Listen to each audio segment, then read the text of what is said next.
بسم الله الرحمن الرحيم. الحمد لله رب العالمين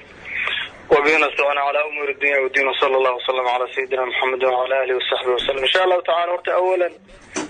برنامج سعودي ويان مدوين كان دنبودن ومدورنا إلى سعودي مالك السودان ذا يكتشوكتو وضعفها عالم كودن نجس سؤالي كل يدونكم الدك إذا عن مركز إسكوديسان كانت حكت إذا عشان مركز habeenkii iskuulka la dambeeyay idaacada kulmiye waa taan la war ballanka toddoba bay yaan maaragtay oo san xumaanin ballankaas iyo san naga xumaan waxaan runtii ka afeefanaya ama ka hadlahay dadka ayaa arintan ayaa bolonika iyo kacdoon umadeed ay samaysay ummadii oo dhan ayaa ka xumaatay dadweynaha ayaa ka xumaaday waxa weeye markii waxaan islahaayaan tii hore kala dhacay marka waa rabitaan iyo jacayl fara badan oo dawladdanada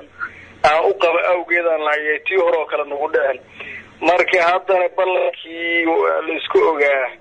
asagoo ballan dhaafay oo 17 beri waakii ahaayay 12 beri gaaray ayaa xubnihii xildhibaanada ahay nagu soo warceliyeen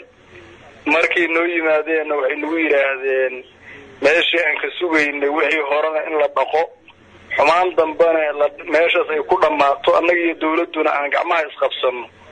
oo la walaaloobo ay waxay yiraahdeen wadaadkii xabsiga ku jiro abargidiray ka soo hadashay oo ha hadlo marka arintaasna runtii waa noo qaadmi weyday annagiiba nala fool xumaatay odayaashayadii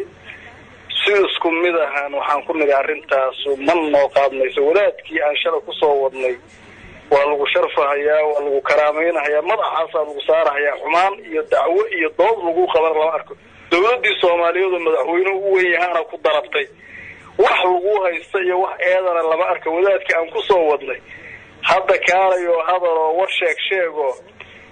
runtii waxaas weynala fiicnaan weysay marka waxaan yiri war xildhibaano raalli ahaada arintaas anagu wadaadka u aadi mayno uguna tagi mayno adunkuna naga dalbinina marka waan ku celinay isla markiiba warar badanna waan maqlahayo hataa gudoomiyaha baarlamaanka oo maxkamad iyo waxba socdo waxaas wixii sheegana loogu diray ma anaga maxkamad looma dirin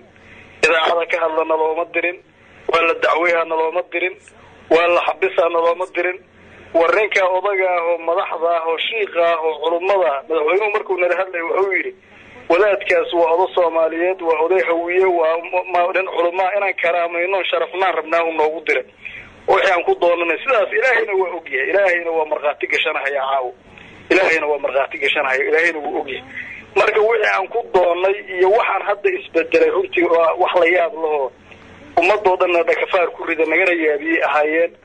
marka umuuman adigu waxaan goosanay oo odayaashii ay goosteen in hawiye loo gudiyo arintan oo arin maaragtay habargidir waa fududahay la yiraahdo dagaalka iyo colaadda iyo waxaas waa u fududahay dadkuna waa inay ogaadaan fudud ma jiro waa arintan si miyir qabo oo xigmad ku dhisan tahay runtii odayaashu u maareeyeen ilaahay khayr badan ka siiyo marka in arintii la gudiyaa la go'aansaday adu walaalaha mudulooda ayaa dhaxda qabto yiri war annaga horta annaga aan is aragno oo arinta marka hore aan iska aragno oo markaas kadib haddii aanu wax qabo weyna kadib ha noqoto meel kale ha loo gudbo hawiyaha loo gudbay bal annagoo maaragtay aan is aragno marka insha Allah ta'ala baritaan rajeynayna in maaragtay walaalihii mudulooda iyo habargidir